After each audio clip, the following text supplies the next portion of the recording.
I'm Rebecca Walker, 29, standing in my brother Michael's dining room as hot chicken noodle soup drips down my face and seeps into my favorite blouse. Seconds ago, we were having Sunday dinner. Now Michael towers over me, his eyes cold with hatred I've never seen before. "I know you were in my office," he hisses. "You have 15 minutes to leave my family." For good. His wife Emma stares at her lap, while their children Lily and Noah watch with frightened eyes. The devastating family secret I discovered this morning hangs between us like a guillotine. The timer on his phone starts counting down. 15 minutes to decide what my life becomes next. Before I dive into what led to this shocking moment, I'd love to know where you're watching from today. Hit that like and subscribe button if you've ever had a family member betray your trust. Trust me, you'll want to see how I handled these crucial 15 minutes that completely transformed my life and taught me what family really means. The irony of being disowned over soup wasn't lost on me. Chicken noodle soup was what Michael made for me whenever I got sick as a kid. Being 4 years older at 35, he'd taken care of me through childhood fevers, school bullies, and first heartbreaks.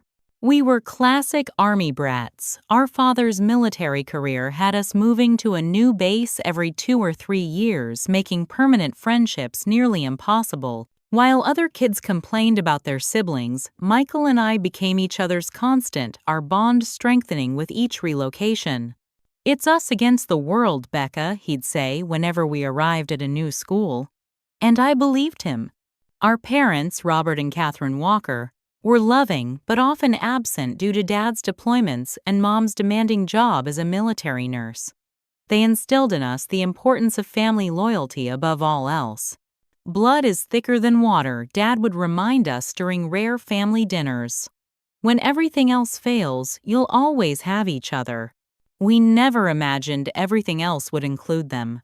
10 years ago, when I was 19 and just starting college, a drunk driver hit our parents' car head-on as they returned from a rare date night. The call came at 2 a.m., that dreaded middle-of-the-night call that never brings good news. Michael, then 25, and just beginning his career at an accounting firm, was the one who answered. I still remember his face when he woke me with the news, how his voice cracked when he said, "They're gone, Becca." In that moment, our relationship shifted. He wasn't just my brother anymore. He became my protector, my guardian, the only real family I had left. Michael handled everything: the funeral arrangements, the insurance paperwork, the selling of our parents' house. I was too deep in grief to function, barely making it through my classes. He never complained, never made me feel like a burden. "Focus on school," he insisted. "I'll take care of the rest." And he did. Or so I thought. Life moved forward, as it somehow always does. Michael met Emma 3 years after our parents' death, a kindergarten teacher, with a gentle smile and endless patience. Their wedding was small but joyful, the first real happiness we'd experienced since losing Mom and Dad. I was Emma's maid of honor, and as I watched them exchange vows, I felt genuine hope that our family was growing again, not just surviving. When Lily arrived 2 years later, followed by Noah 18 months after that, Michael seemed to have achieved the stability we'd never had growing up. Their Tudor-style home in a quiet suburb of Columbus, Ohio, became the gathering place for holidays and Sunday dinners, traditions we created to replace those we'd lost. Michael coached Noah's t-ball team and never missed Lily's dance recitals. From the outside, they were picture perfect. My life took a different path. I pursued photography, building a modest freelance business specializing in architectural shots and corporate events. The work was fulfilling but inconsistent. Unlike Michael's steady climb up the corporate ladder at his accounting firm, my income fluctuated wildly, feast or famine, with more famine than feast lately. 6 months ago, I lost my biggest client when their company was acquired and the new management brought in their own creative team.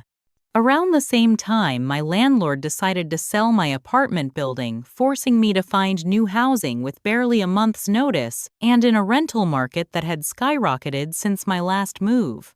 "Stay with us," Michael offered immediately. "The guest room is just sitting empty, and the kids would love having their aunt around."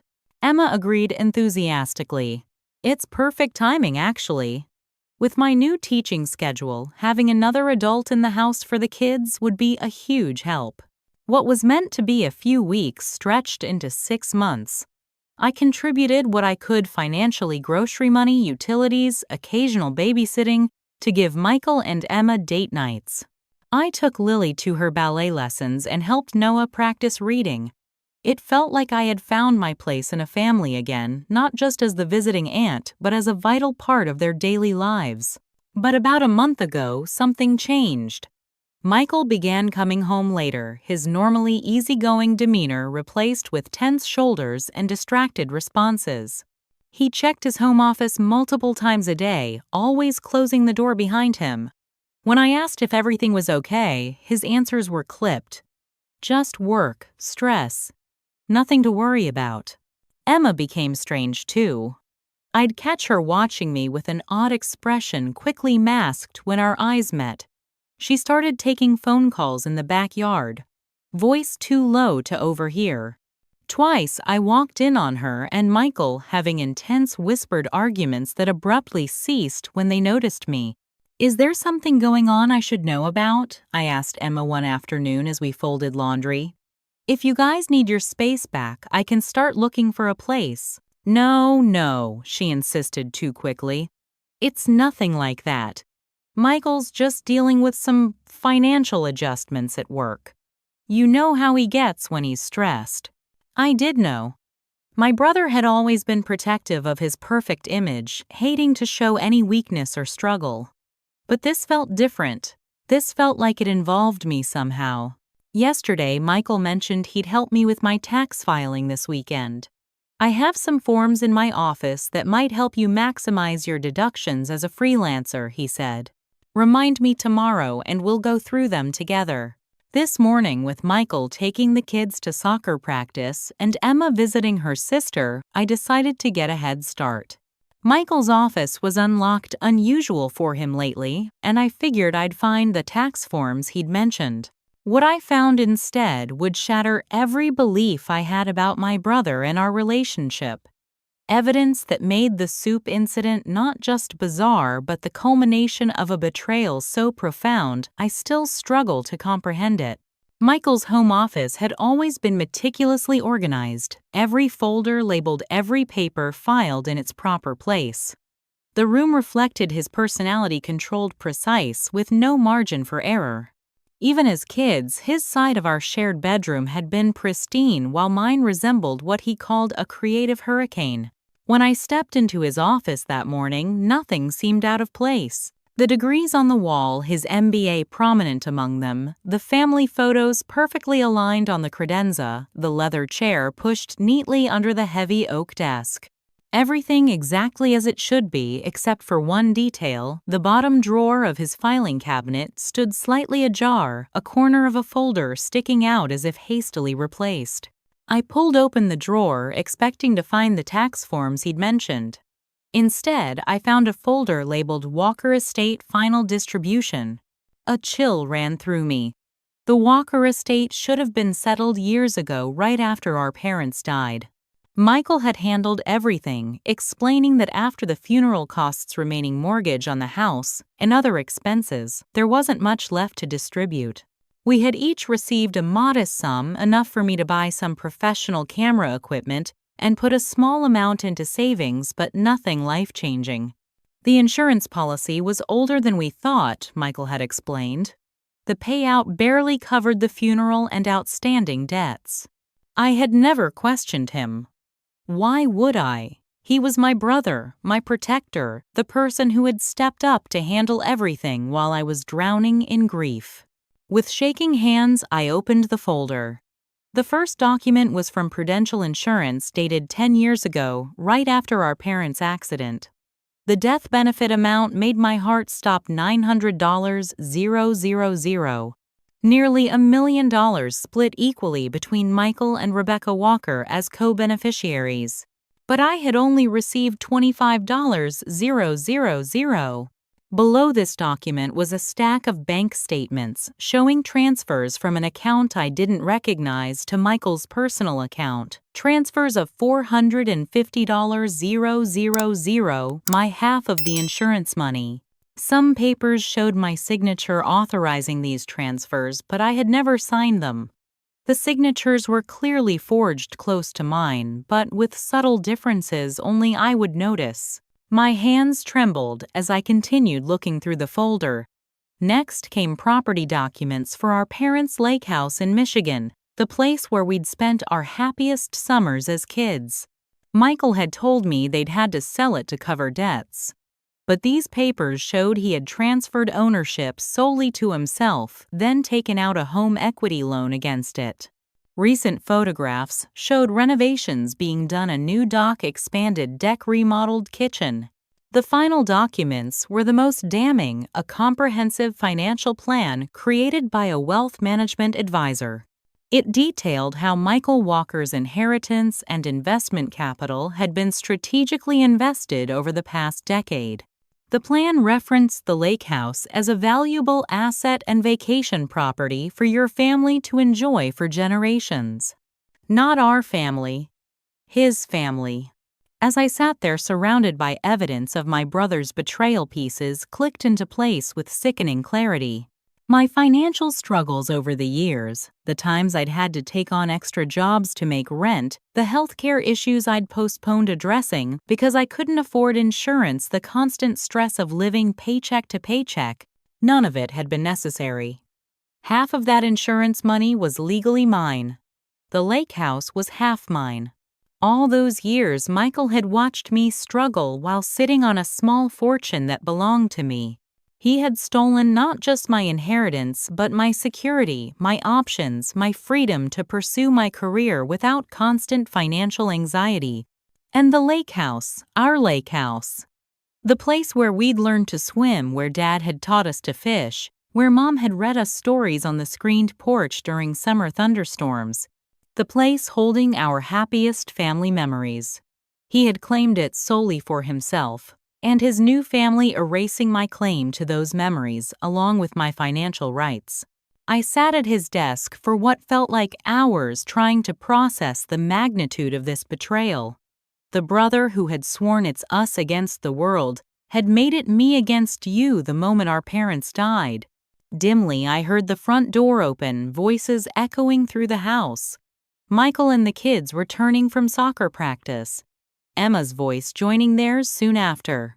The normal Saturday sounds of the family I thought included me. I carefully returned everything to the folder, placed it exactly as I'd found it, and closed the drawer.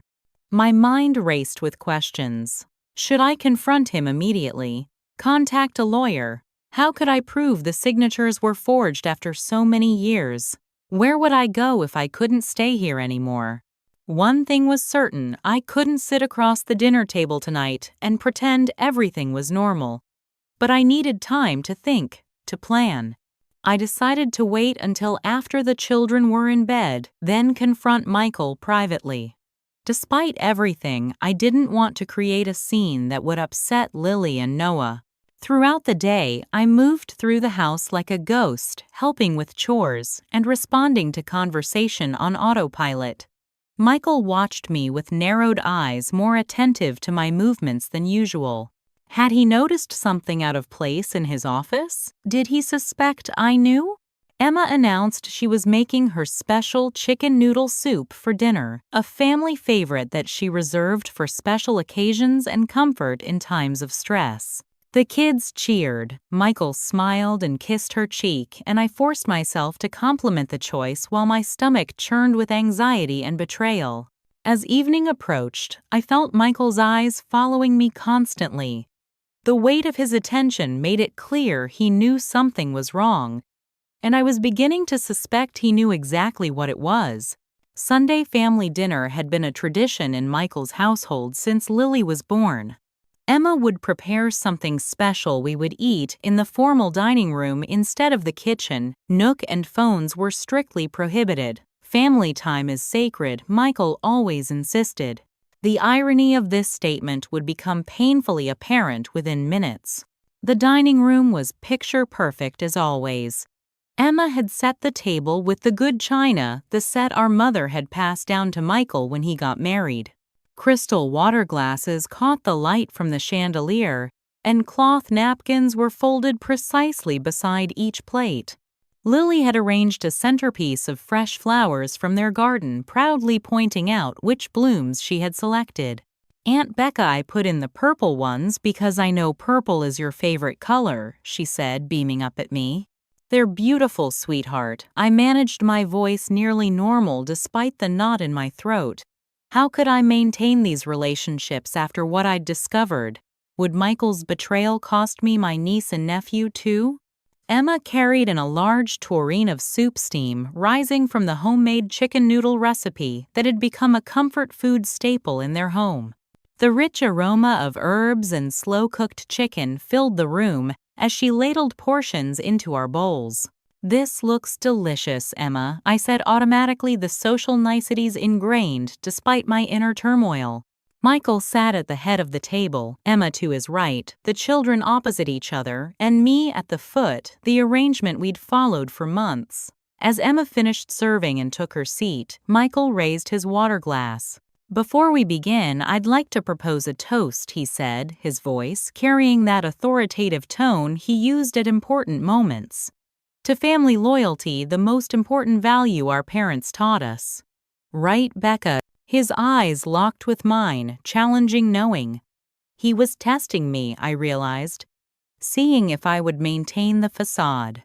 I raised my glass mechanically, but before I could respond, he continued. "It's important to respect boundaries within a family, to honor privacy, to know your place." Each phrase landed like a small slap. "Wouldn't you agree, sis?" Emma murmured a warning in her tone as she glanced at the children. I set my glass down untouched. "Actually, I think honesty is the most important value in a family. Don't you, Michael?" A muscle twitched in his jaw. The children looked between us, sensing the tension but not understanding its source. "Mommy, can I start eating? The soup smells so good," Noah asked, breaking the silence. "Of course, sweetheart," Emma replied, her voice overly bright. "Everyone dig in." I lifted my spoon, mind racing. Should I wait until later as planned or address this now? Before I could decide, Michael spoke again. "So, Becca, did you have a productive morning? Find anything interesting?" The deliberate emphasis on "find" confirmed my suspicions. He knew I'd been in his office. Had he left the drawer open intentionally? Was this whole dinner a setup? "Actually, I did," I replied, deciding in that moment to face this head-on. "I found out some disturbing information about our parents' estate." Emma's spoon clattered against her bowl. Lily and Noah looked up, confusion on their young faces. Michael's expression hardened. In one swift, shocking motion, he stood, picked up his bowl of steaming soup, and upended it directly over my head. The hot liquid cascaded down my hair, my face soaking into my blouse and jeans. Noodles clung to my shoulders. Carrots landed in my lap. For a moment, the room froze in tableau, Michael standing with the empty bowl, me gasping from the heat and shock, Emma with her hand over her mouth, the children wide-eyed and silent. "I know you were in my office," Michael said, his voice terrifyingly calm. "You had no right to go through my private files." I wiped soup from my eyes, unable to believe what had just happened. "Those weren't just your files, Michael. That was information about my inheritance. Money that legally belongs to me." "Lily, Noah, go upstairs right now," Emma said, her voice shaking. "Go to your rooms and close the doors." "But Mom," Lily began. Now Emma rarely raised her voice, and the command had both children scrambling from their chairs and running upstairs. When the sound of closing doors reached us, Michael placed both hands on the table, leaning toward me. "You have 15 minutes to pack what you can carry and leave my house." "My family—" "Michael, please," Emma whispered, but she didn't contradict him. "15 minutes, Becca," he continued, as if Emma hadn't spoken. "Or I call the police and report you for theft.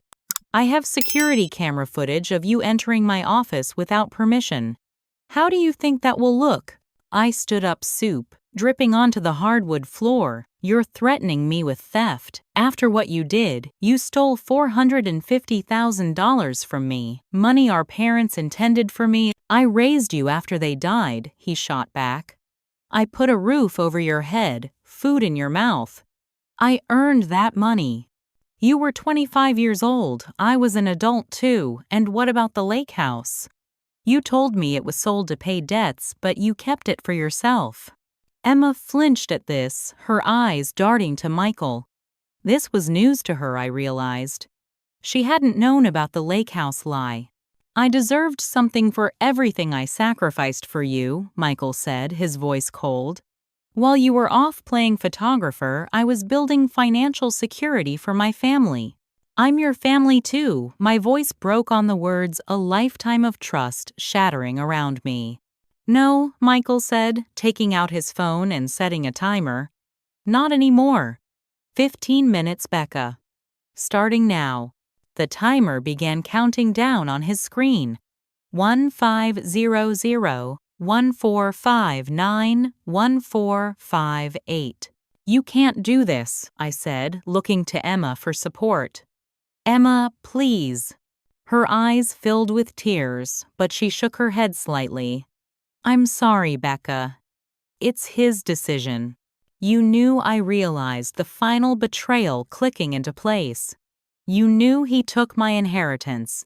We needed it for the children's future," she whispered. "For the life we built." "A life built on stolen money," I said, my shock giving way to anger. "Built on lies." Michael's expression remained impassive. 14 minutes left, Becca. I suggest you start packing." I stood there, soup cooling on my skin, trying to absorb the reality that my brother, the person I'd trusted most in the world, had not only stolen my inheritance, but was now throwing me out with nothing but what I could gather in 15 minutes. "This isn't over," I said finally, my voice steadier than I felt. "You won't get away with this." 13 minutes, he replied, holding up the timer. "And I already have." I turned and walked upstairs, leaving a trail of soup drops behind me, my mind racing to figure out what to take, where to go, and how to prove what my brother had done. 15 minutes to rebuild my life from scratch. The guest room that had been my home for 6 months suddenly felt foreign as I rushed in, soup still dripping from my hair. The timer on Michael's phone downstairs was ticking 1247, 1246. I grabbed my largest duffel bag and my camera equipment case, mind racing through priorities. What was essential? What was irreplaceable? What could fit in 2 bags? Passport. Birth certificate. Social security card. I yanked open the drawer where I kept my important documents, hands shaking so badly I dropped half the contents. Kneeling to gather the scattered papers, I spotted the only photo I had of my parents from their last Christmas alive. The frame was too bulky to pack, so I quickly removed the photo, folding it carefully into my passport. 1123 on the clock. I changed out of my soup-soaked clothes, pulling on jeans and layering 2 sweaters instead of packing them. Every inch of bag space was precious now. As I stuffed underwear and socks into the duffel's side pockets, memories ambushed me with cruel timing. Michael teaching me to ride a bike when I was 6, steadying me with his hand until I found my balance. Michael at my high school graduation whooping embarrassingly loud when they called my name. Michael walking me through the funeral arrangements for our parents, his arms solid around my shoulders. Had it all been a performance? How long had he been planning to cut me out of his life? Was it from the moment our parents died and he saw the insurance money? Or was it more recent when I moved in and he feared I might discover his deception? 1005 remaining. I grabbed my laptop external hard drives with client work and the folder containing my portfolio.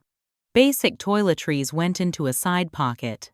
I could replace clothes and shoes, but my professional equipment and work samples were irreplaceable. The sound of small feet in the hallway made me pause. Lily appeared in the doorway, her 7-year-old face solemn, clutching her beloved stuffed bear, a ragged brown teddy named Mister. Hugs that went everywhere with her. "Aunt Becca, why are you packing? Why did Daddy put soup on you?" Her voice was small, confused. I knelt to her level, trying to compose my face into something less frightening than the panic and rage I felt. "I have to go away for a while, sweetheart. Because of the soup." Despite everything, a laugh escaped me, the absurd simplicity of a child's perspective. "No, not because of the soup. Your dad and I had a disagreement about grown-up things." "Are you coming back?" Lily's lower lip trembled. The question pierced my heart. Would Michael allow me to see the children again? Based on his behavior downstairs, it seemed unlikely. "I don't know, Lily." "I hope so." She thrust Mr. Hugs toward me. "Take him with you, so you won't be alone." The lump in my throat made speech impossible for a moment. I hugged her tightly, instead breathing in the scent of her strawberry shampoo, wondering if this was the last time I would hold my niece. "Thank you, but Mr. Hugs belongs with you," I managed finally. "I'll be okay." Lily Emma's voice called from the hallway. She appeared in the doorway, face strained. "You shouldn't be in here. Go back to your room, please." "But Mommy." "Now, Lily." With a last heartbroken look at me, Lily trudged back to her room. Emma stepped inside, closing the door behind her. "I came to help," she said, not meeting my eyes. "Tell me what you need. How about my inheritance back, or just an explanation of how you could be part of this?" The words came out sharper than I intended. Emma winced. "We needed the money, Becca. When Michael first told me about it years ago, it was already done. The money was invested, the lake house transferred. He said you'd agreed to it, and you believed that. That I would give up everything our parents left me." "I didn't know you well then," she admitted. "And Michael said you were focused on your photography career, that you didn't want to be tied down with property management and investment decisions." 837 on Michael's timer. I turned back to packing, grabbing chargers, and the few pieces of jewelry I owned. "You know now, though. You've known for years while watching me struggle financially. While I've lived in your house, helped with your children, thinking I had nothing when all along." "I'm sorry," she whispered. "Truly. But they're my children, my family. What was I supposed to do?" "The right thing," I said, simply zipping the duffel bag closed. Emma moved toward my dresser. "Let me help you pack more clothes." "Don't bother," I said, suddenly suspicious of her assistance. "I need to gather my work files and computer equipment." I reached for my laptop bag where I'd left it on the desk, but it wasn't there. Neither were my backup drives containing years of client work and personal photos. "Where's my laptop and my drives?" Panic edged my voice. Emma's eyes widened. "I don't know. They were there yesterday when I brought in your laundry." Cold realization washed over me. He took them. Michael took my equipment. I yanked open desk drawers, finding them emptied of the portable drives that had been there yesterday. He's been planning this. That's why he's been watching me so closely. He was waiting for me to discover what he did so he could throw me out. 7, 1, 5 remaining. "I'm sure he just moved them for safekeeping," Emma offered weakly. "Stop defending him," I snapped, desperation fueling anger. "He stole my inheritance, lied about it for years, and now he's taken my work equipment too. He's trying to leave me with nothing." I frantically searched the room looking for any device that might contain copies of the documents I'd found in Michael's office. My old phone, I'd switched to a new one 3 months ago, but had kept the old one as a backup. Where had I put it? The bedside table drawer yielded nothing. Not in my jewelry box either. I dropped to my knees checking under the bed, and there it was pushed against the wall gathering dust. I grabbed it praying it still had enough battery to power on. The screen illuminated with 4% battery remaining. I quickly navigated to my email searching for any communications about our parents' estate. There an email from 10 years ago from our family attorney detailing the insurance policy and initial distribution plans. It referenced the full amount and specified equal shares for Michael and me. Evidence. Not everything I needed, but something. 6:02 on the countdown. Heavy footsteps in the hallway signaled Michael's approach. 6 minutes left, Becca, he called through the door. I quickly forwarded the email to my current address, then tucked the phone into my pocket just as Michael pushed open the door. "How's it coming along?" he asked, his voice mockingly pleasant. "Need help carrying anything downstairs? Where's my laptop?" "And my backup drives?" I demanded. He raised an eyebrow. "I have no idea what you're talking about." "You know exactly what I'm talking about. You took them to destroy evidence of what you did." "Careful, Becca," he warned. "Accusations of theft could go both ways. I've documented everything you've taken from this house. My own possessions I exploded. After you stole $500,000 from me." He leaned against the doorframe, checking his timer. 5 minutes 30 seconds.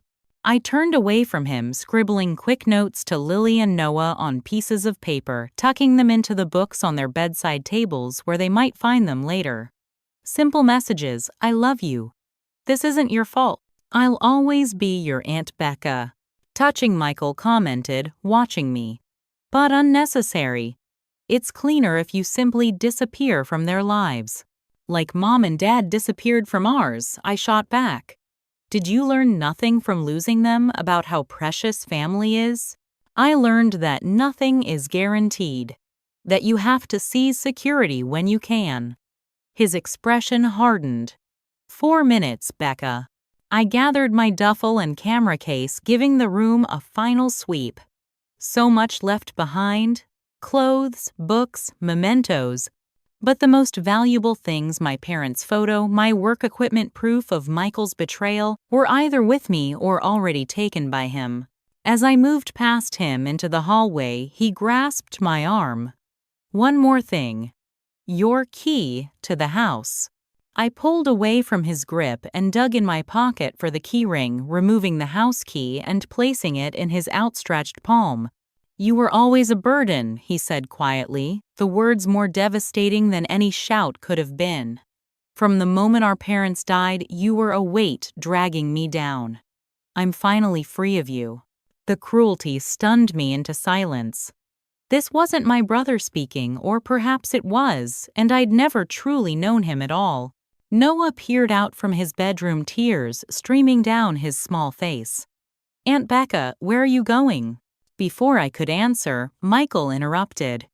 "Aunt Becca needs to go away, buddy. Go back in your room." "But why can't she stay?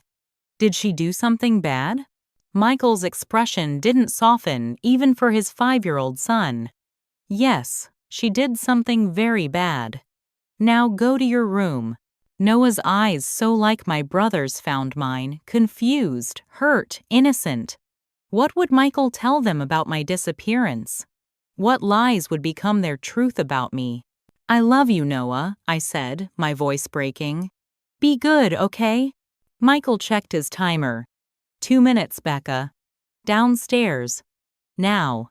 I shouldered my bags and walked down the hallway past the family photos on the wall pictures, where I appeared alongside Michael, Emma, and the kids, all of us smiling as if we were really a family, as if I belonged. The final 60 seconds of my 15 minutes ticked away as I reached the front door, Michael close behind me. "I don't understand," I said, turning to face him one last time.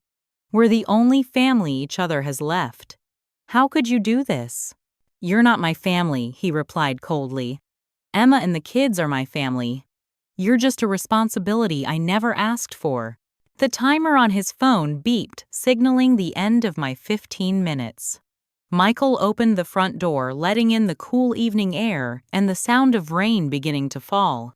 "Goodbye, Rebecca," he said formally, as if addressing a stranger. I stepped out into the rainy darkness, my entire life reduced to 2 bags and 15 minutes of frantic choices.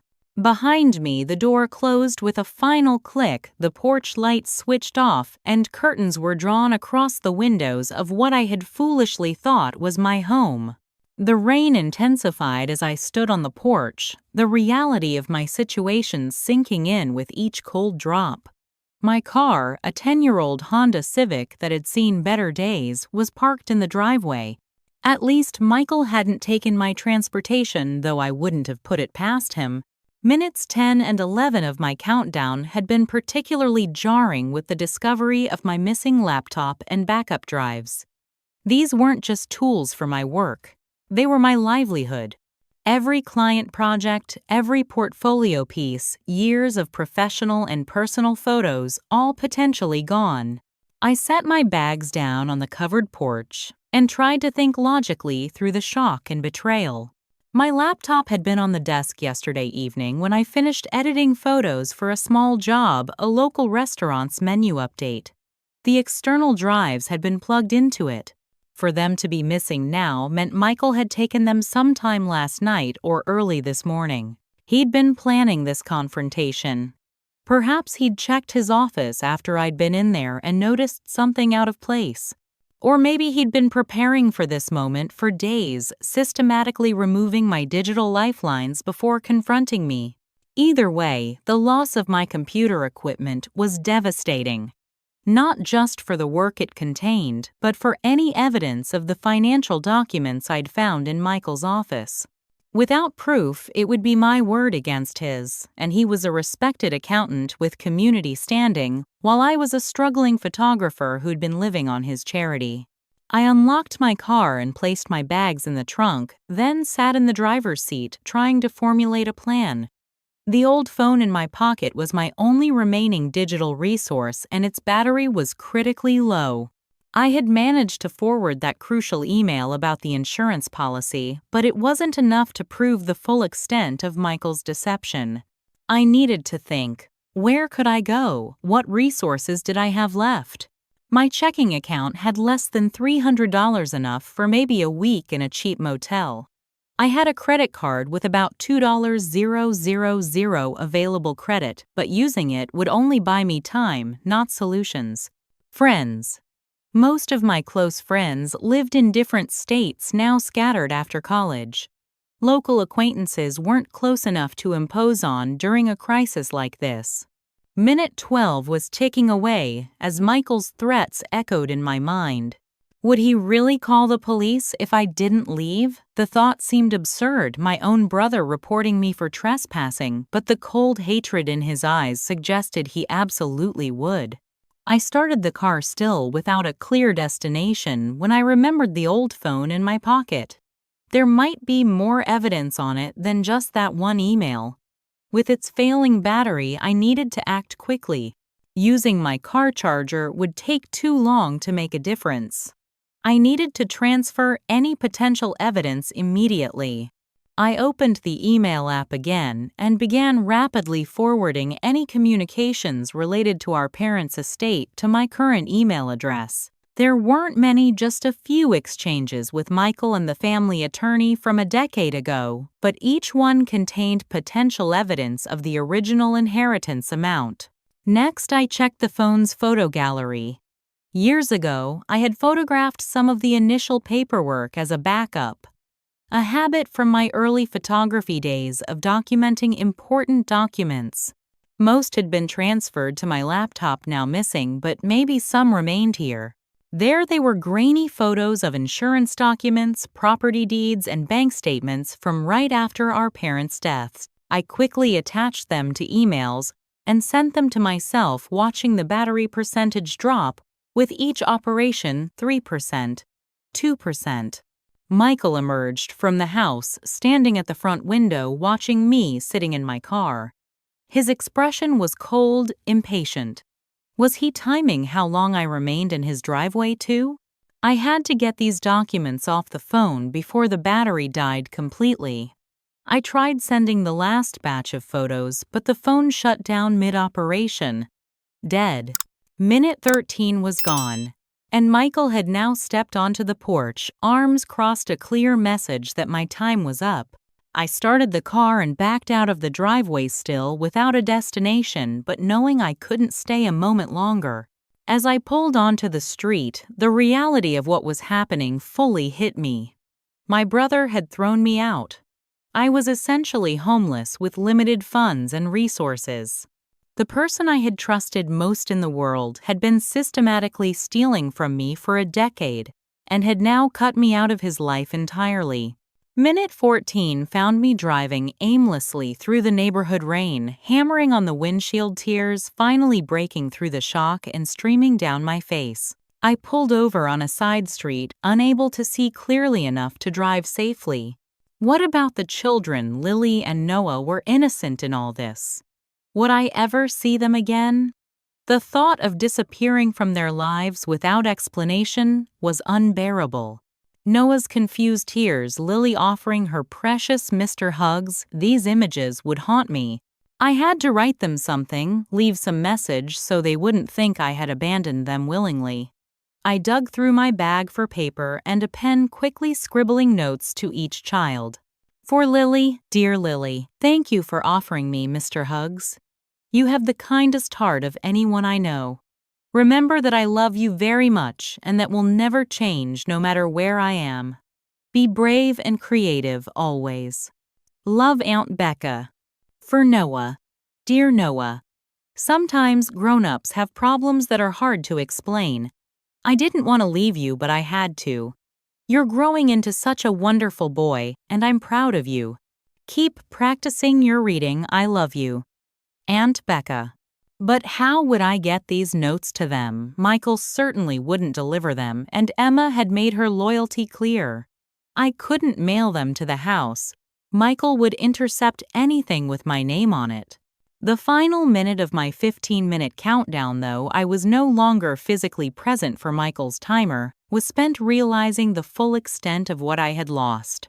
Not just money, not just possessions, but the last remaining connection to my family of origin. The niece and nephew I adored. The sense of belonging I thought I had found. In 15 minutes I had become truly alone. I started the car again, finally having a destination in mind. The nearest FedEx office location would still be open for another hour. I could use their computers to check if the emails from my old phone had successfully sent, maybe print copies of any evidence I had managed to salvage. After that, a motel for the night, using a precious chunk of my limited funds. Then tomorrow I would begin the process of rebuilding my life and finding a way to hold my brother accountable for what he had stolen from me. The rain continued to fall as I drove away from the neighborhood each mile, increasing the distance from the place I had called home and the brother who had betrayed me so completely. In my rearview mirror, I could see the silhouette of Michael's house, growing smaller, porch light now, extinguished curtains drawn tight. 15 minutes had changed everything. But minute 16 and all the minutes after would be determined by me alone. The parking lot of the Sunshine Inn Motel bore no relation to its cheerful name. Cracked asphalt, flickering neon, and the persistent drizzle created a scene straight from a melancholy indie film. I sat in my car, engine off, watching raindrops trace paths down the windshield, my entire body feeling weighted with exhaustion and shock. 2 hours had passed since Michael dumped soup on my head and evicted me from his life. 2 hours since my world imploded. The digital clock on the dashboard read 9:17 p.m. a Sunday night with nowhere to go but this roadside motel where the weekly rate would deplete what little savings I had. From where I was parked, I could see through the gap in the curtains of room 118 my home for the foreseeable future. The sagging queen bed, the laminate desk with a crooked lamp, the ancient TV mounted on the wall, $69 a night with a special rate of $350 for a week. I'd taken the weekly option, buying myself 7 days to figure out what came next. Before checking in, I'd stopped at the FedEx office as planned. Their public computers had been my lifeline, allowing me to confirm that most of the emails from my old phone had successfully sent before the battery died. I'd printed what evidence I had: the insurance policy information, old bank statements, and the email from our family attorney mentioning the equal distribution of assets. It wasn't comprehensive proof of Michael's theft, but it was a start. I'd also used their computers to back up what client files I could access from cloud storage. Without my laptop and external drives, I'd lost years of work, but some recent projects were saved online. It was a fraction of what I needed, but better than nothing. Now, sitting in my car, I found myself staring at my phone, Michael and Emma's contact information glowing on the screen. Part of me wanted to call to make one more attempt at understanding how my brother could do this to me. Another part wanted to unleash the rage boiling beneath my shock to scream and demand justice. I did neither. Instead, I watched as the house I'd shared with them, the house I'd called home for 6 months, disappeared from my phone's map app as I zoomed out to see my new location across town. So close geographically, yet suddenly a world away. When my phone rang, the sound startled me so badly, I dropped it between the seats. Fishing it out, I saw Emma's name on the screen. My heart lurched with a ridiculous surge of hope. Was she calling to apologize, to tell me Michael had reconsidered? Hello, my voice sounded strange to my own ears, rough from crying. Becca. Emma's voice was hushed, as if she were hiding the call from Michael. Where are you? Are you okay? Why do you care? The words came out harsher than I intended, but I couldn't summon the energy to soften them. She paused, and I heard a door closing in the background. I need to make sure you're not going to cause trouble for our family. The last fragile thread of hope snapped. Your family, I corrected. Apparently, I was never part of it. You know, that's not what I meant. The children adore you, and I've always thought of you as a sister. Her voice cracked slightly. But Michael is my husband. The kid's father. I have to protect our family unit. Even when protecting, it means enabling theft, lying to me for years about my inheritance. She was silent for a long moment. It's complicated, Becca. No, it's really not. Michael stole from me. You knew about it. Now you're both trying to discard me like I never existed. I took a shuddering breath. Tell me something, Emma. Did you know he took my laptop and backup drives? Another pause. He said they contained family financial information that you had no right to access. They contained my work, years of client photos, my entire professional portfolio. The unfairness of it hit me anew. He didn't just throw me out, he tried to destroy my career too. He's afraid you'll use the financial information against him, Emma whispered. He's protecting us. From what? The truth. From me getting what legally belongs to me. I closed my eyes, suddenly too tired to continue this circular conversation.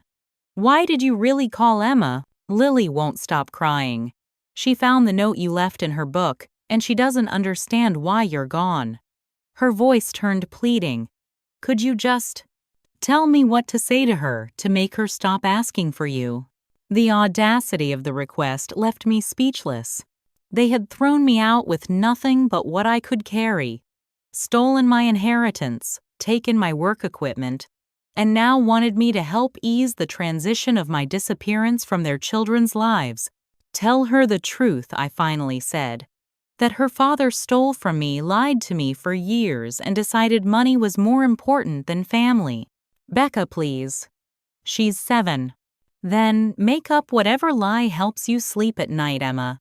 Just like you've been doing for years. I ended the call before she could respond. Sitting in the motel parking lot, I finally forced myself to take inventory of what I had managed to salvage from my life before Michael's 15-minute countdown expired. 2 changes of clothes. Basic toiletries. My camera equipment, professional-grade gear that represented my largest financial investment, important documents, passport, birth certificate, social security card, the photo of my parents, a handful of printed financial documents that might help prove Michael's theft, Lily's notes and drawings that I'd kept in a folder, approximately $270 in my checking account after paying for the motel, my nearly maxed-out credit card. Everything else, clothes, books, mementos, laptop, backup drives, most of my client work remained at Michael's house, along with half of a $900,000 insurance payout and my share of our parents' lake house. The weight of everything I had lost threatened to crush me. I rested my forehead against the steering wheel, allowing tears to flow freely for the first time since the soup incident. I cried for the brother I thought I had for the family. I believed we were building for the niece and nephew I might never see again, for the financial security that had been rightfully mine but secretly stolen. Eventually, the tears subsided, leaving behind a strange clarity. I couldn't undo what Michael had done, but I could decide what happened next. I could choose to be destroyed by this betrayal or use it as fuel to rebuild. I gathered my bags from the trunk and finally entered room 118. The smell of industrial cleaner barely masked years of cigarette smoke despite the no smoking sign on the door. The bedspread had seen better decades, but it was shelter, a place to regroup and plan my next steps. I laid out the printed documents on the small desk, organizing what little evidence I had of Michael's theft. The insurance policy clearly stated the death benefit amount and named both Michael and me as equal beneficiaries. The email from the family attorney referenced equal distribution of assets per Robert and Catherine Walker's wishes. What I didn't have was proof that I'd received only $25,000 instead of $450,000, or evidence that Michael had forged my signature to transfer funds to his accounts, or documentation that he had claimed sole ownership of the lake house when it should have been jointly owned. My old phone contained more evidence, but its battery was dead, and I hadn't thought to bring its charger in my 15-minute packing frenzy. I added phone charger to my mental list of necessities to purchase tomorrow. As I was arranging my few belongings in the motel room, my phone rang again. Unknown number. I hesitated before answering. Hello? Becca, it's Jessica. From Thompson Architectural Photography. Jessica Winters had been a colleague at the studio where I'd worked before going freelance. We weren't close friends, but we'd maintained a cordial professional relationship, occasionally referring clients to each other when our schedules conflicted. Jessica, hi. This is unexpected. I couldn't imagine why she was calling on a Sunday evening. I know, I'm sorry for the random call. I got your number from the studio's old contact list. She paused. Look, this is going to sound weird, but I just got a call from your brother. My stomach dropped. Michael called you. Yeah. He said you were having some personal issues and might try to contact me. He suggested I should avoid working with you professionally because you're unstable right now. The discomfort in her voice was evident. It seemed really strange, so I wanted to check if you're okay. The realization that Michael was already working to undermine my professional relationships sent a chill through me. How many other contacts had he called with similar warnings? I'm not unstable, Jessica. I discovered that my brother has been stealing my inheritance for years. When I confronted him, he threw me out of his house with 15 minutes to pack. The words tumbled out before I could consider whether sharing this with a casual acquaintance was wise. Jesus, Becca. That's horrible. Her tone shifted from uncomfortable to concerned. Where are you staying? Sunshine Inn Motel for now. Until I figure things out. That place, no way. Her decision seemed to crystallize as she spoke. I have a spare bedroom. You can stay with me while you get back on your feet. Her unexpected kindness broke through the numbness I'd been cultivating. "That's really generous, Jessica. But I can't impose like that. It's not imposing if I'm offering. And honestly, anyone whose own brother is trying to sabotage their professional reputation needs allies." She gave me her address. "Come over tomorrow. The spare room isn't fancy, but it's better than that Roach Motel." After we hung up, I sat on the edge of the sagging bed, stunned by this unexpected lifeline. Jessica's offer meant more than just a better place to stay. It represented the first step in rebuilding. A reminder that not everyone in my life would betray me the way my brother had. That night, I barely slept. Every time I closed my eyes, I saw Michael's cold expression as he poured soup over my head, heard his voice counting down my final minutes in what I had thought was my home. I saw Lily's tears, Noah's confusion, Emma's passive complicity. But I also began to see something else, a path forward. It wouldn't be easy. Michael had resources, connections, and a 10-year head start. But I had the truth on my side and now possibly allies I hadn't expected. When morning came, I was exhausted but resolute. The initial shock had given way to determination. Michael may have taken my inheritance, my security, and tried to take my professional reputation. But the 15 minutes he'd given me to leave had given me something unexpected in return. Freedom from the illusion that he was the brother I'd always believed him to be. The betrayal was excruciating, but the clarity it provided was oddly valuable. I knew exactly who Michael was now. And I knew exactly what I needed to do next. 1 week after what I now grimly referred to as the soup incident, I sat at Jessica's kitchen table surrounded by notes, printed emails, and legal pads filled with timelines and questions. The spare bedroom she had offered had become not just my temporary home, but the headquarters for what I now thought of as Operation Justice. Jessica had proven to be more than just a generous host. She had become a valuable ally. After hearing the full story, she'd shared that she'd never particularly trusted Michael during the few times they'd met at industry events. "He has that slick, everything's perfect vibe that always seems fake," she'd explained. "And the way he talked about your photography career, always with that subtle undermining tone.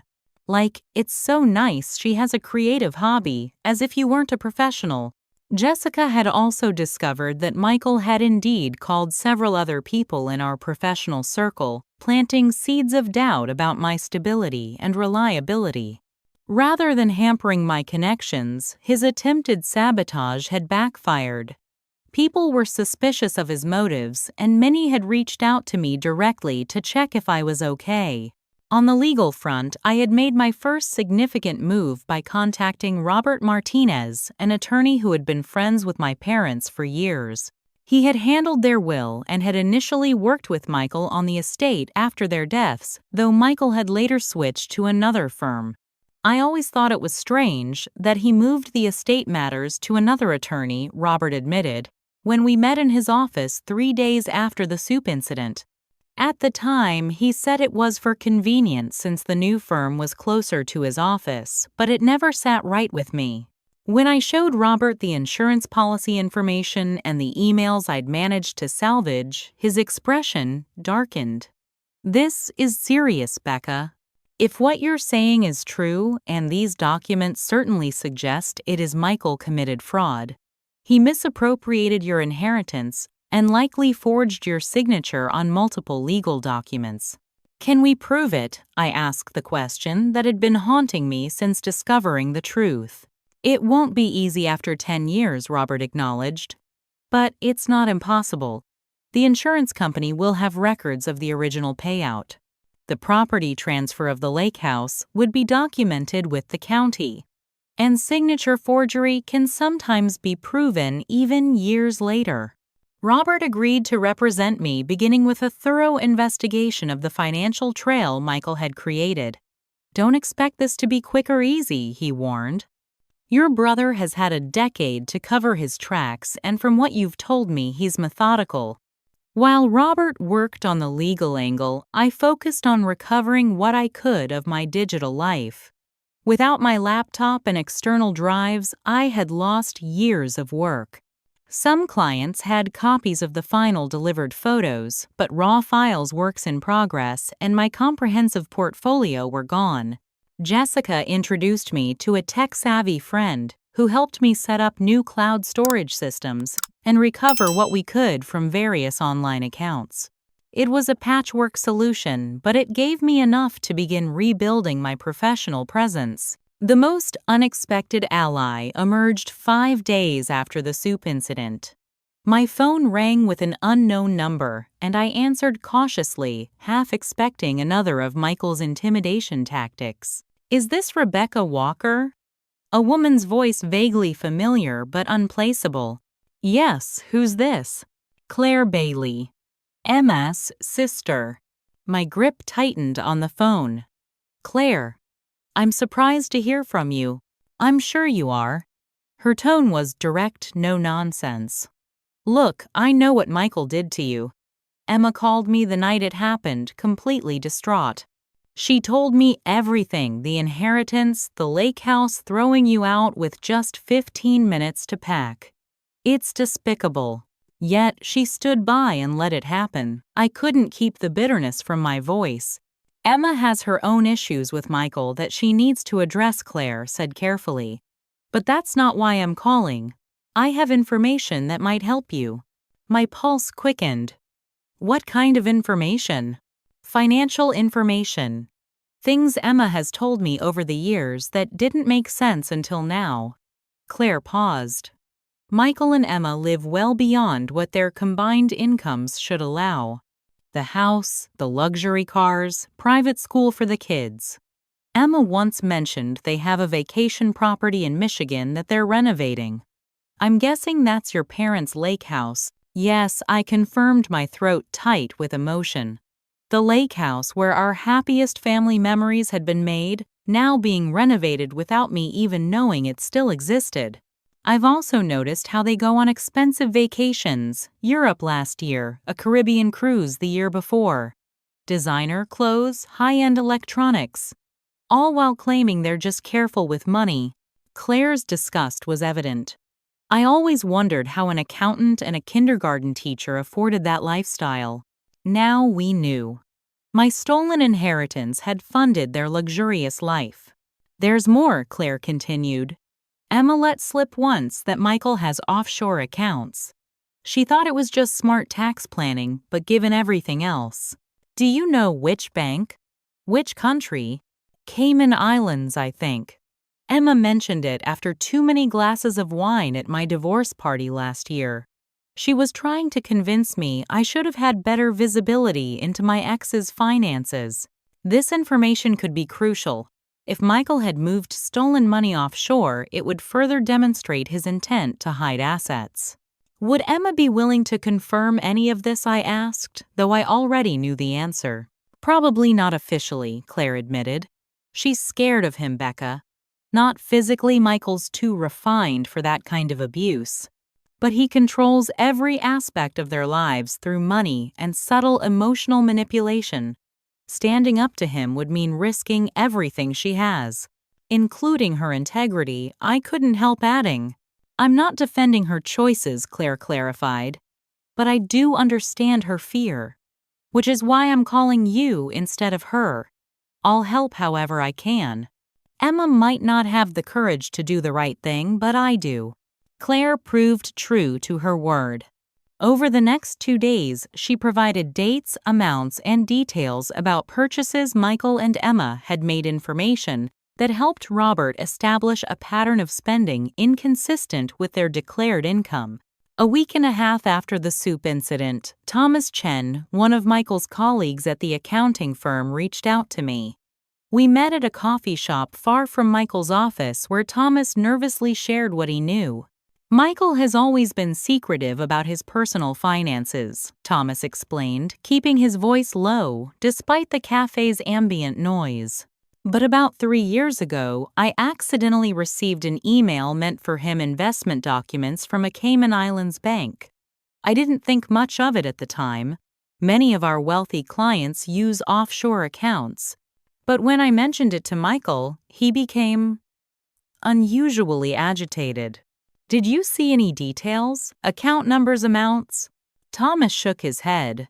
Just the bank name and a reference to the Walker Trust. But what struck me was how panicked Michael seemed about me seeing even that much information. He made me promise never to mention it to anyone, said it was a private family matter. Each new piece of information strengthened the case Robert was building. The legal strategy was taking shape. We would petition for a complete accounting of the estate distribution request records from the insurance company directly and file for an investigation into the property transfer of the lake house. The fact that he's apparently moved some of the money offshore complicates things, Robert explained during our strategy session. But it also demonstrates consciousness of guilt. He knew what he was doing was wrong, so he took steps to hide the assets. By the end of the second week after the soup incident, we had gathered enough evidence to take concrete legal action. Robert prepared the initial filings while I braced myself for Michael's reaction. He had already tried to undermine my professional reputation. What else would he do when confronted with legal proceedings? I didn't have to wait long to find out.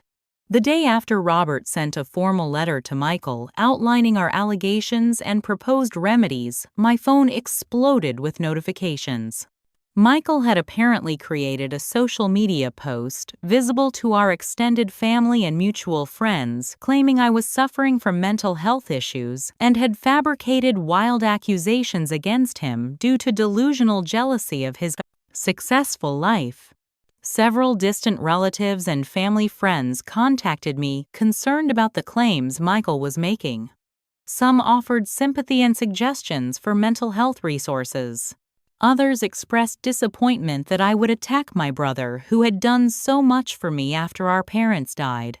The character assassination was painful but predictable. I had anticipated Michael would try to discredit me rather than address the actual evidence. What I hadn't expected was the surge of support that followed. Jessica helped me craft a simple factual response. Thank you for your concern. The matter between my brother and me involves financial discrepancies in our parents' estate and is being handled through appropriate legal channels. I'm well and focused on moving forward positively. To my surprise, this measured response generated more support than Michael's dramatic accusations. People who had known our parents reached out with memories that contradicted Michael's narrative of having shouldered all responsibility for me. Former classmates and colleagues vouched for my character and stability. 3 weeks after the soup incident, Robert called with news. "We've received the records from Prudential," he said, his voice animated with professional excitement. "The insurance payout was exactly as you remembered, $900,000 with you and Michael named as equal beneficiaries. We also have confirmation that the full amount was initially deposited into an estate account that Michael controlled as executor. Can we prove he didn't distribute it properly? We're getting there. I've submitted requests for your banking records from that period. If we can show you only received $25,000, that's clear evidence of misappropriation. The pieces were falling into place. The truth was emerging from a decade of lies. And with each new piece of evidence, each new ally who stepped forward to help, I felt a little less like the homeless woman frantically packing her bags as a 15-minute timer counted down, and more like someone reclaiming her rightful place in the world. Michael had taken so much from me: money, security, family connections, even my professional tools. But in doing so, he had inadvertently given me something powerful: clarity about who I was and what I was capable of surviving. The path ahead remained challenging, but for the first time since hot soup had dripped down my face at that fateful family dinner, I felt something like hope. Not just for financial restitution, but for justice and the possibility of building a new life defined by truth rather than betrayal. 3 weeks after the soup incident, the legal machinery was fully in motion. Robert had filed formal complaints with the probate court regarding misappropriation of the insurance funds, fraudulent property transfer of the lake house, and forgery of my signatures on multiple documents. The initial hearing was scheduled for the following month, but before that could occur, an unexpected development accelerated our timeline. My phone rang on a Wednesday afternoon while I was helping Jessica organize her studio equipment. The display showed Emma's number. I hesitated, thumb hovering over the screen before answering. "Becca, it's Emma." Her voice sounded strained, almost unrecognizable. "We need to talk. Not over the phone. In person with the lawyers." "Emma, the last time we spoke, you were asking me to help smooth over my own erasure from your children's lives," I reminded her. "Why should I meet with you now?" "Because." She lowered her voice to a whisper. "I found something. Documents Michael doesn't know I've seen. About the offshore accounts." My pulse quickened. "What kind of documents?" "I can't say more on the phone. Please, Becca. I know you have no reason to trust me, but this is important. For everyone's sake, including Lily and Noah's." After consulting with Robert, we agreed to a meeting at his office the following day. Emma would bring her own attorney, and Michael would be present with his legal representation as well.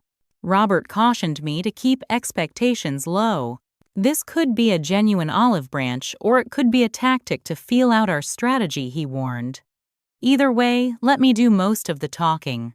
The meeting room at Robert's law firm felt like neutral territory, neither the home that had ejected me nor the motel room where I'd initially taken refuge. Michael arrived in a tailored suit, every inch the successful professional, flanked by Lawrence Winters, a senior partner from one of the city's most prestigious firms. Emma entered separately with her attorney, a woman named Helen Rodriguez, who specialized in family law. The tension in the room was palpable as we all took seats around the conference table. Michael wouldn't meet my eyes, staring instead at the notepad before him, jaw clenched. Emma looked pale, her hands fidgeting with her wedding ring. Neither of them resembled the confident couple who had presided over countless family dinners in their perfect home. Robert opened the proceedings with a summary of our claims and the evidence we had gathered so far. As he methodically outlined the insurance fraud, property theft, and forgery allegations, I watched Michael's face for any reaction. His expression remained impassive, but his knuckles whitened as he gripped his pen. When Robert finished, Lawrence Winters cleared his throat. "These are serious accusations against a respected professional with an unblemished reputation. Mr. Walker categorically denies any wrongdoing and is prepared to defend his financial management of his parents' estate vigorously." "That might be difficult," Robert replied, calmly, given the insurance records clearly showing a $900,000 payout intended to be split equally, while Miss Walker received only $25,000. Financial matters after a family tragedy are often complex, Winters countered smoothly. Mr. Walker made decisions based on his understanding of his sister's needs and capabilities at the time. Any funds held back were meant to be managed for her long-term benefit, without her knowledge or consent. While she struggled financially for a decade, Robert's tone remained professional but had a new edge. "And I suppose the lake house property that Mr. Walker claimed was sold was also being managed for Miss Walker's benefit, despite her having no access to or knowledge of its continued existence in the family." Winters shifted uncomfortably. "My client was protecting family assets." "That's not true," Emma interrupted, her voice small but determined. "Michael, tell them the truth. Please." All eyes turned to Emma, who looked terrified but resolute. Her attorney placed a supportive hand on her arm.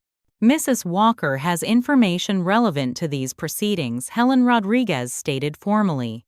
"She would like to provide context for certain financial decisions." Emma Michael's voice held a warning. Think very carefully about what you're doing. Emma met his gaze for perhaps the first time in the meeting. I am thinking carefully about Lily and Noah and what we're teaching them about honesty and family, about what your parents would think of how you've treated your sister. She turned to face me directly. Becca, I'm sorry. I've known about the inheritance for years. Michael told me your portion was being managed in separate accounts because you weren't responsible enough to handle large sums. I believed him because I wanted to. It justified our lifestyle, the house, the vacations. But I've always felt guilty, especially watching you struggle. Michael's face flushed with anger. This is ridiculous. You're betraying our family because of what some misplaced guilt. I'm trying to save our family, Emma countered. The children adore Becca. They're still asking why she left, why they can't see her. What are we supposed to tell them when they're older and learn what we did, that we stole from their aunt and then threw her out when she discovered the truth? She reached into her bag and withdrew a USB drive, sliding it across the table to Robert. These are financial records I found in Michael's home office safe. Bank statements for the Cayman accounts, records of transfers from the original estate funds, documentation of how the money was used over the years, and photos of the lake house renovations time-stamped over multiple years. The room fell silent. Michael stared at his wife with an expression of utter betrayal, ironically similar to how I must have looked when he dumped soup on my head and started his 15-minute countdown. You went through my safe. His voice was dangerously quiet. After you took Becca's computer and drives, I knew you were hiding something bigger than I'd realized, Emma replied. I've known the safe combination for years, Michael. Did you forget you gave it to me for emergencies? Michael's attorney leaned over to whisper urgently in his ear. The strategy session was brief before Winters addressed the room again. My client would like to propose a settlement discussion rather than continue with formal litigation, which would be costly and time-consuming for all parties. Robert glanced at me and I nodded slightly. We're open to discussion provided all assets are fully disclosed and a fair distribution is established. What followed was 3 hours of intense negotiation with occasional breaks for the attorneys to confer privately with their clients. By late afternoon, we had the framework of an agreement. Michael would return my full inheritance amount plus 10 years of calculated interest. The lake house ownership would be corrected to reflect joint ownership as our parents had intended. And Michael would return all my digital equipment and files that he had taken before the soup incident. In exchange, I would not pursue criminal charges for the fraud and forgery, though Michael would still face potential professional consequences if the accounting board investigated his actions. Throughout the negotiations, Michael maintained his composure, speaking only when necessary and delegating most responses to his attorney. It wasn't until the framework was agreed upon and the meeting was wrapping up that he finally addressed me directly. This is your fault, he said, voice low but intense. You couldn't leave well enough alone. You had to dig into things that weren't your business. Now you're destroying my family. The accusation was so outrageous, so backwards, that I actually laughed, a short, disbelieving sound that seemed to infuriate him further. Your family, I repeated. I was your family, Michael. Your only blood relative after Mom and Dad died. And you stole from me, lied to me for years, and then threw me out of your house with 15 minutes to pack my life. You destroyed our family the moment you decided my inheritance belonged to you. I took care of you. After they died, he shot back, the controlled facade cracking. I handled everything while you were falling apart. I earned that money. No, you didn't. You were named executor because you were older, not because you deserved more. Mom and Dad intended us to share equally. That's why they named us both as beneficiaries. I leaned forward, meeting his gaze directly. And taking care of me, is that what you call lying about our family home being sold? watching me struggle financially for a decade while you enjoyed the money that was rightfully mine." Emma placed a restraining hand on Michael's arm as he opened his mouth to respond. "Michael, stop. You're making things worse." He shook her off. "You've already made your loyalties clear." "This isn't about loyalty," Emma said quietly. "It's about right and wrong. What you did to Becca was wrong. Using her inheritance to fund our lifestyle while she struggled was wrong. Taking her computer and work files was cruel and unnecessary." Michael stood abruptly. "We're done here. Lawrence, finalize whatever details remain."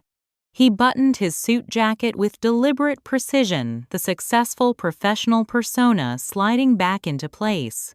"I'll expect my sister to maintain appropriate discretion about family matters once the settlement is complete." "I'm not the one who's been hiding things, Michael," I replied evenly. "I've only been seeking the truth." He left without another word, his attorney gathering papers and following quickly behind.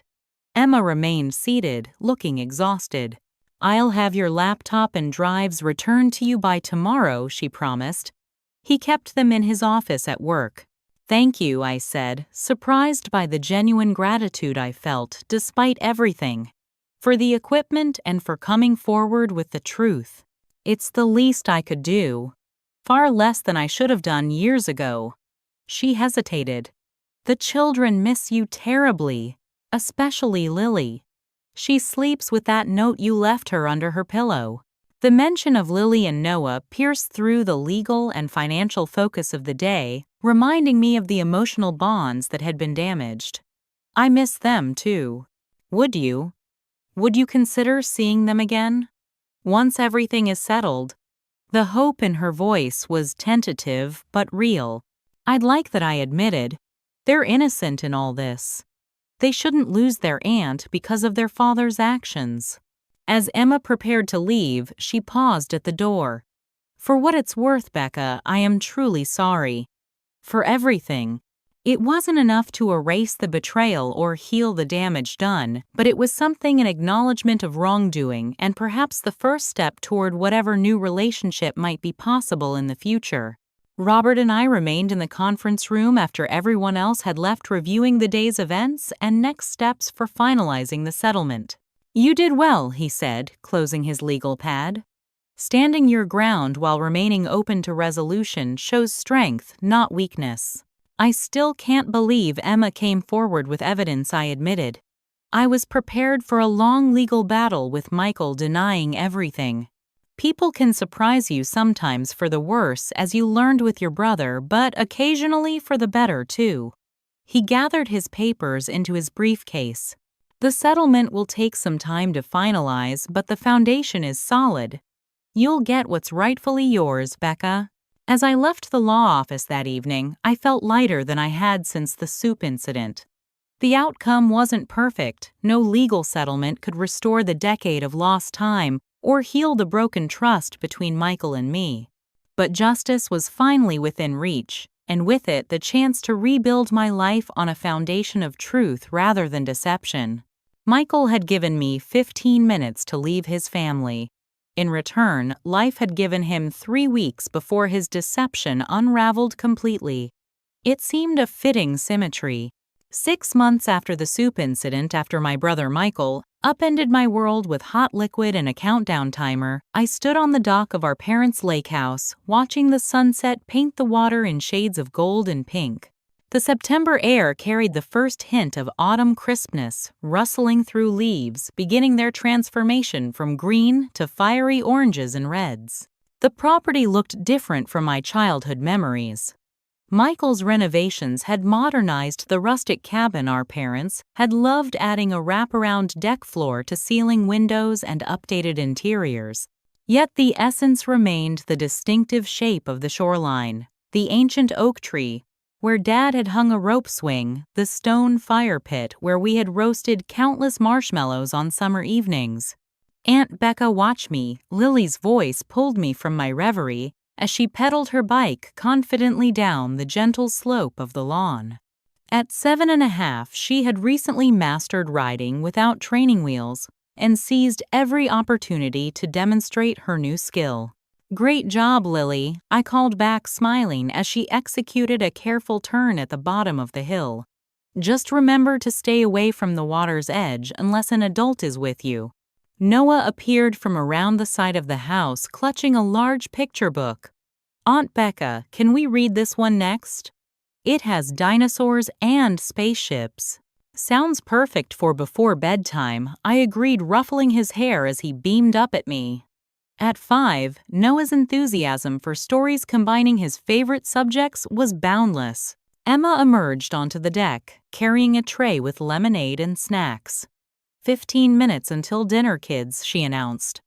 "And don't forget to wash up when you come in." The casual domestic scene would have seemed impossible 6 months ago.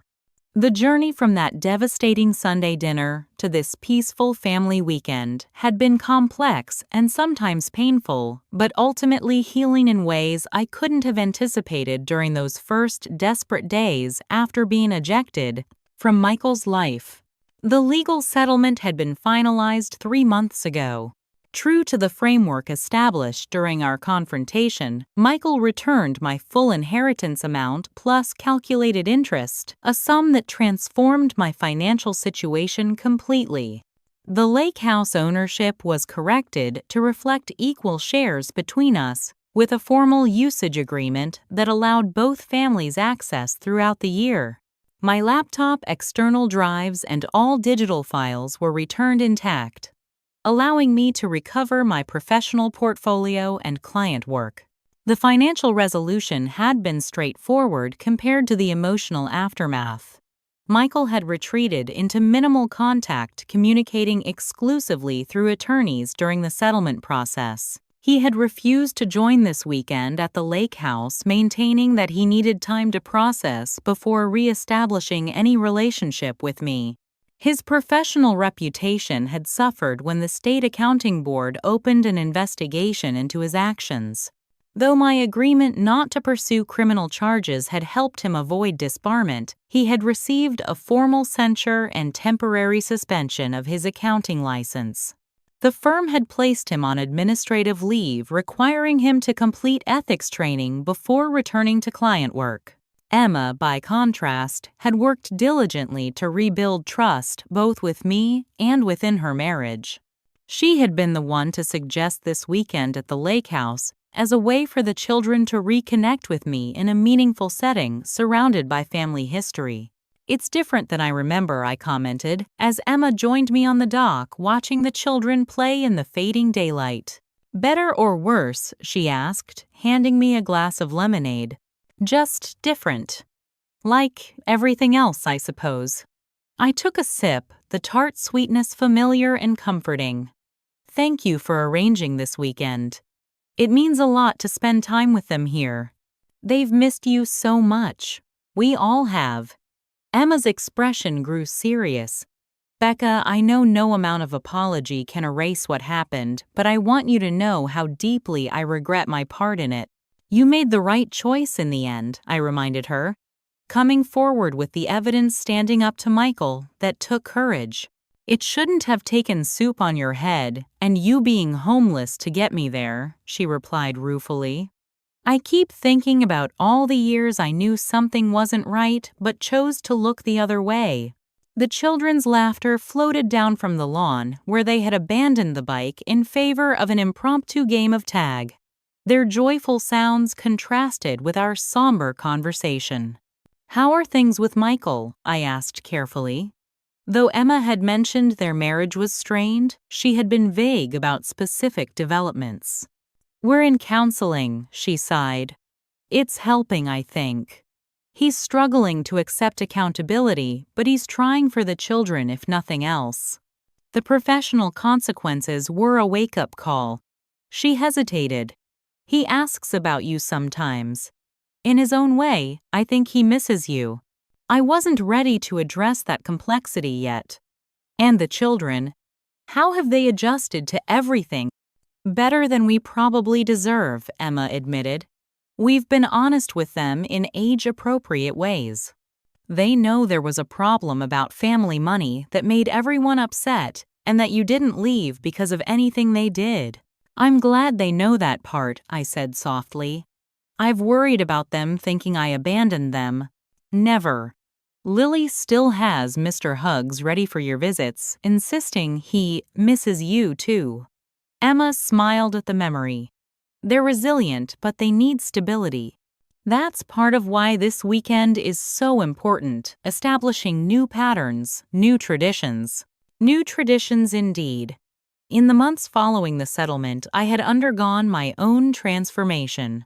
With my inheritance rightfully restored, I had purchased a comfortable condo in the city's arts district and established a photography studio focusing on architectural and portrait work.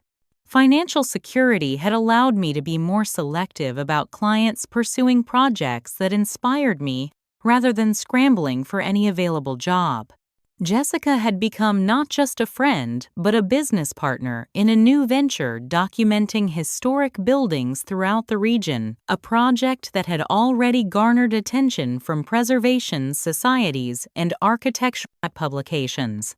The initial catastrophe of losing my equipment had ultimately led to upgrading my entire system with state-of-the-art gear, improving both efficiency and quality of my work. Most importantly, I had begun building what therapists call chosen family relationships based on mutual respect and genuine care rather than merely shared DNA. Jessica and her partner Daniel had become regular dinner companions. Robert Martinez and his wife invited me to their anniversary celebration. Claire, Emma's sister, had become a surprisingly close friend and confidant. As the sun dipped below the tree line, casting long shadows across the lake, Emma called the children in for dinner. We gathered around the table on the screened porch, another childhood memory preserved through Michael's renovations, and I felt a profound sense of coming full circle. 6 months ago, a family dinner had shattered my world. Today, a different kind of family meal was helping to heal it. Aunt Becca, will you come back next weekend too? Lily asked carefully, spreading butter on her corn on the cob. Daddy might be here then. He said maybe. The question held layers of complexity and hope. We'll see, sweetheart. One day at a time, okay? Later that evening, after the children were tucked into bed with dinosaur spaceship stories and goodnight kisses, I returned to the dock alone. The lake was a mirror of stars, now the water still, and black reflecting the vast sky above. I thought about the 15 minutes Michael had given me to leave his home, how each desperate second had seemed simultaneously too fast and endless, as I tried to salvage what I could of my life. In those frantic moments, I couldn't have imagined standing here 6 months later, financially secure, professionally thriving, emotionally healing. The path forward with Michael remained uncertain. Perhaps someday we would find a way to rebuild some version of sibling relationship, though it would never be the same. The trust broken that Sunday evening might never fully repair. But I had discovered something valuable through this painful journey. Family isn't just who shares your blood, it's who stands beside you when the world falls apart. My brother had dumped soup on my head and given me 15 minutes to leave his family. What he hadn't realized was that in doing so, he had inadvertently given me the opportunity to discover my own strength, my own worth, and ultimately my own family, one built on choice rather than obligation, on truth, rather than deception. As I turned to walk back to the house, I noticed Mr. Hugs perched on the porch, railing Lily's way of ensuring I had company even when she couldn't be with me.